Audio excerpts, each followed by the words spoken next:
But anyway, at this point, yes, it's just so disconnected from reality that it becomes uninteresting to even talk about, I would say. So bring it back to the body, which is the original, that's the baseline of everybody's experience. And the idea that the body is dispensable clearly is untested. And I don't think it could ever be proven. Right? Mm-hmm. Like you could never prove, yay, look, I've got rid of my body. I'm Ray Kurzweil. Like, prove it. Prove you're not just computer bytes pretending to be Ray Kurzweil. Because I remember my dad. Sorry, there'd be no way to actually confirm it. The only way would be to take the leap, and then you'd never find out. You'd just be vaporized.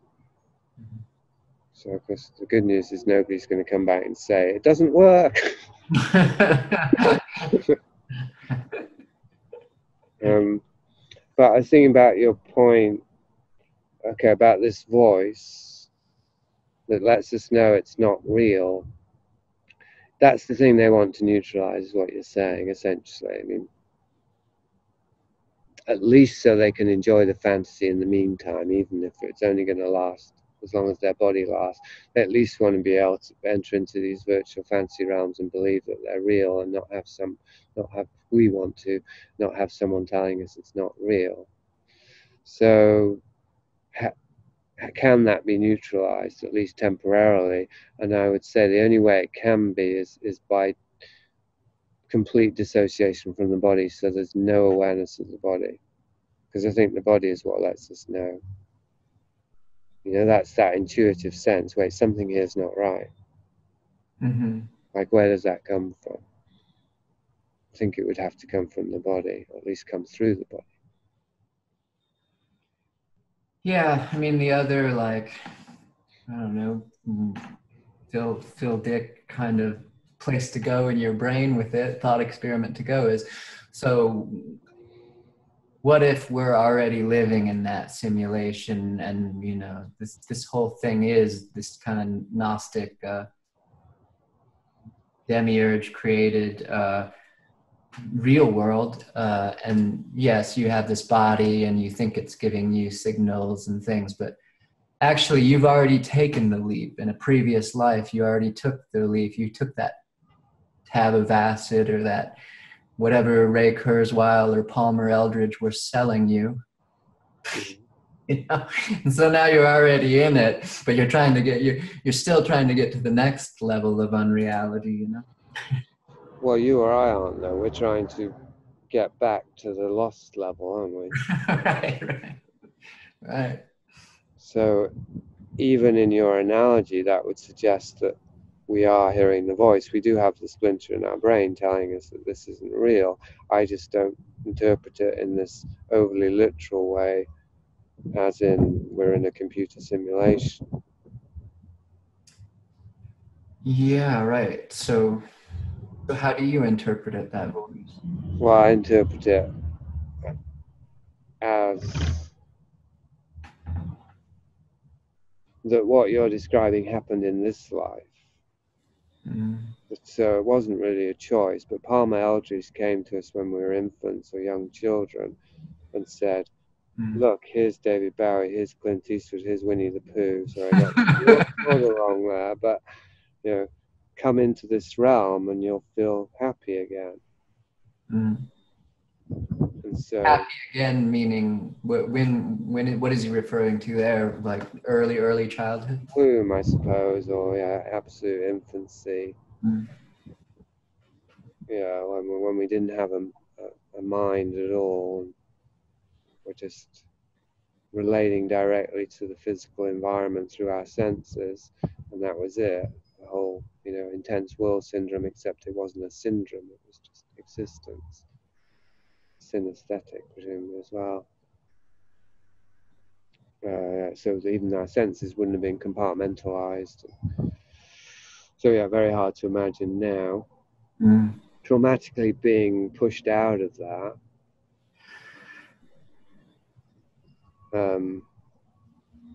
and coming up with ways to deal with the trauma that involve fantasy and storytelling, and it's okay, you know, and recreating the original state in fantasy. So Winnie the Pooh is a good example. That's this happy community where all the different parts get along together even though they're different.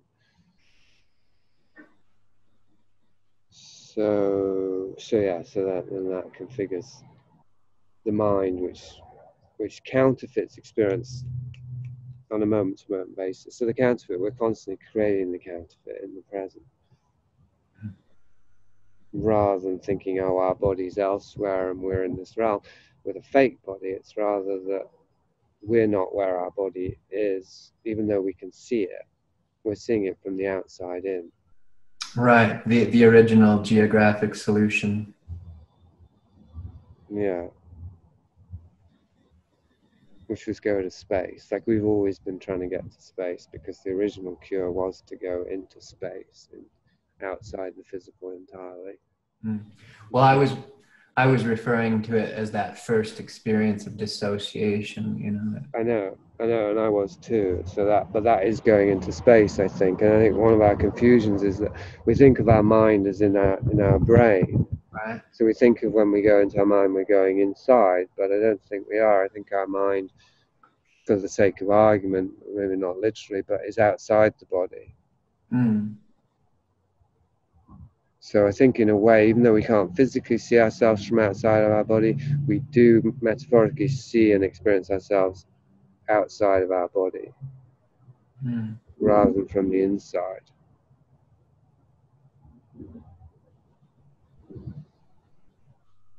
Because if you think about what the body's experiencing internally, it's perceiving its environment like an eye, like the whole body is an eye.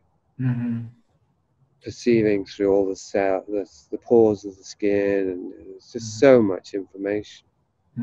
And the internal, what's going on internally, like how my heart and how my blood and how my breathing and how the other organs are responding to the environment and to my own thoughts. All of that's going on as well. The body's also experiencing that. And we don't, when we're in our mind, we don't experience any of that. We barely even notice breathing. I mean, we notice if there's a cold wind or something. We notice our environment if it impinges on us. Or a noisy motorbike. Yeah, right.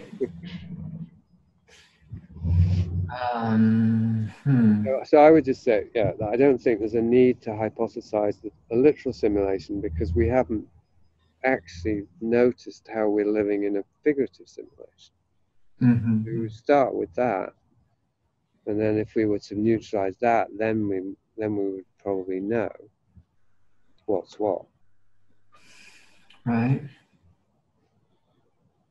Because I think that Deva Shana, in whatever state he's in, I have heard him speak in such a way that does seem to acknowledge, rather frighteningly, that nothing here is real. Yeah, that is rather frightening. But he's not saying that it's because we're somewhere else, and he's not saying because you're in your mind. He does say that too, that you're not seeing reality because you're in your mind. But he's speaking, I think he was speaking from his own perspective, and he wasn't saying that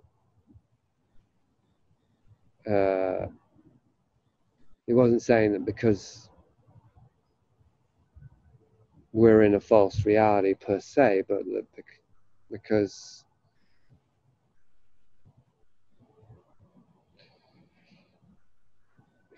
well, my sense is that he was speaking from a perspective in which there was no identification with any forms. So all the forms were temporal. If you imagine the God's eye view, or seeing reality from the perspective of eternity, everything would just be vanishing. Right? It would be so fleeting that it just didn't even exist. Like you can't divide anything by infinity without it disappearing. Everything becomes illusory, but the perspective that's seeing, which is eternal, is real. So everything then becomes part of eternity. So there's that paradox. It's eternal because we perceived it, and we are eternal. But part of that perception is it was never here at all. Another great Gordian knot.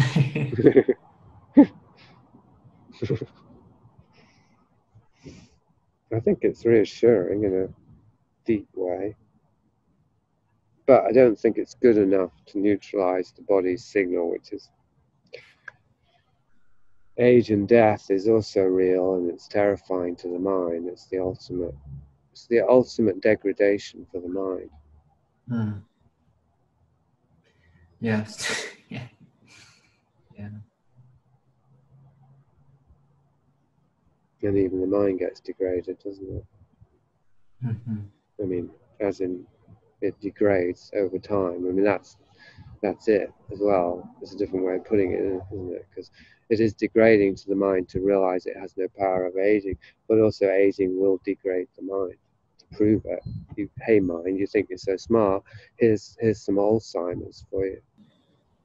I wonder if Rodney Asher's read Palmer Eldritch.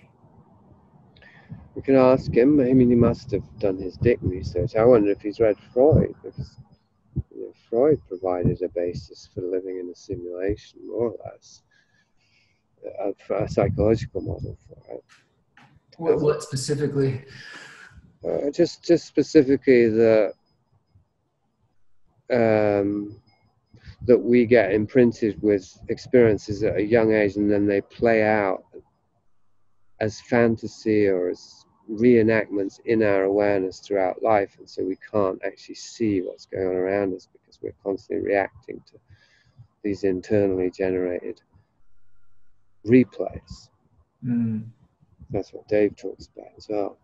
That we're dreaming when we're awake too, but it's much faster, so we don't see it. Mm-hmm.